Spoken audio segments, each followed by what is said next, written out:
Hello, leaders, and welcome to the weekend edition of Run to Your Leadership Challenges.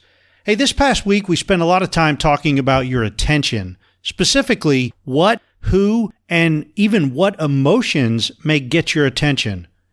Today I want to close out the week by talking about your attention at home, and specifically how much attention your family and friends get during meal times. This past week on one of my mastermind calls, Suzanne brought up the fact that her family and her always eat dinner with each other, and how her kids told her and her husband that having dinner together as a family was a very rare thing, according to their kids' friends. You know, Suzanne and I discussed this for a while, and we both said how important it was to eat dinner with our families, and yet we know that it's becoming rarer and rarer in our society. Nowadays, it seems like we're always on the go, and parents and kids are rarely in the same place to have a meal together. Suzanne and I talked about how important it was for us, and that dinner time was quality family time, and that we weren't willing to give that up.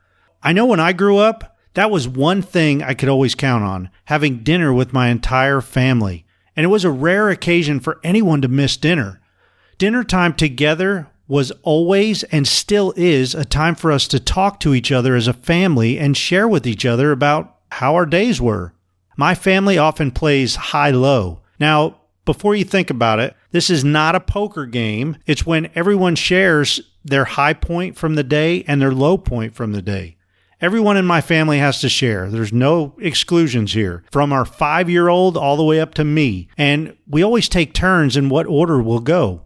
One thing that high-low allows you to see is how little things in life can have a significant impact on others.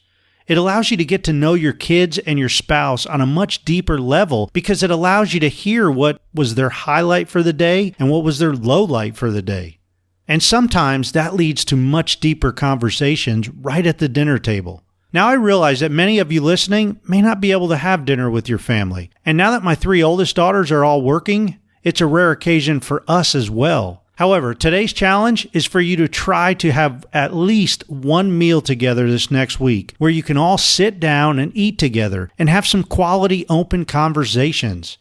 If you don't have a family at home, you're not going to get off that easy either. I challenge you to have at least one quality meal with a close friend or a significant other and put away the cell phones and any other distractions and just have a great conversation. Hey, I hope you have a great rest of your weekend. As always, thank you for listening. I greatly appreciate you. And until Monday, run to your challenges.